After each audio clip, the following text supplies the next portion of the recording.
trouvez le poste qui est à l'auteur de vos attentes. C'est la phrase que tout responsable de formation souhaiterait pouvoir garantir sur l'honneur à chaque étudiant qui rejoint sa formation. Alors, cherchons à savoir quelle est la recette pour faire une nouvelle formation qui corresponde aux attentes du marché de l'emploi. 3 possibilités ou voies pour identifier les compétences qui sont attendues et qui doivent être fournies dans la formation. 1. Faire une analyse des offres d'emploi qui circulent pour le type de profil qui fournira la formation en question. Nous nous donnons une période de temps concrète, entre avril et juin par exemple. Pas besoin de se donner de longues périodes.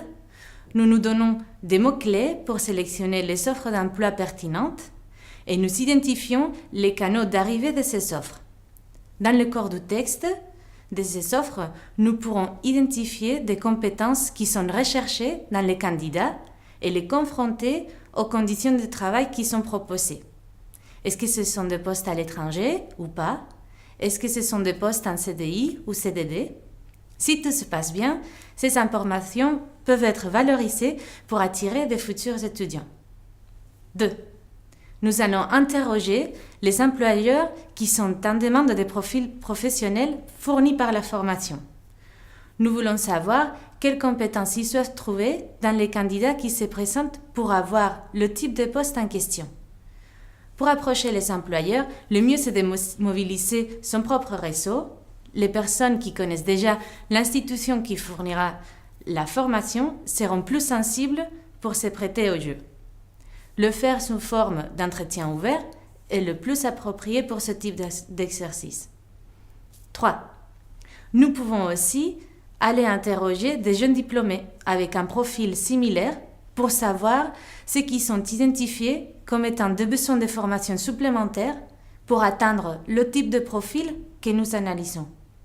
Voilà, nous avons identifié les compétences, maintenant il ne reste qu'à mettre en place les modules qui les adresseront dans notre formation. Mais ça c'est la belle théorie. Dans la vie réelle, les formations répondent à des besoins du marché de l'emploi et donc souvent doivent être montées avec un certain niveau d'urgence. Et en plus, avec les contraintes de timing des bailleurs de fonds, avec des dates précises de soumission des projets pour des appels d'offres, etc. La plupart des fois, ce type d'étude est réalisé alors que le ruban de formation est déjà construit.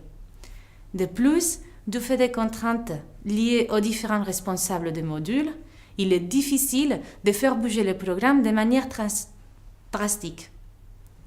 Il est plutôt modelé. Nos démarches et enquêtes donnent des bases de négociation pour faire évoluer le programme.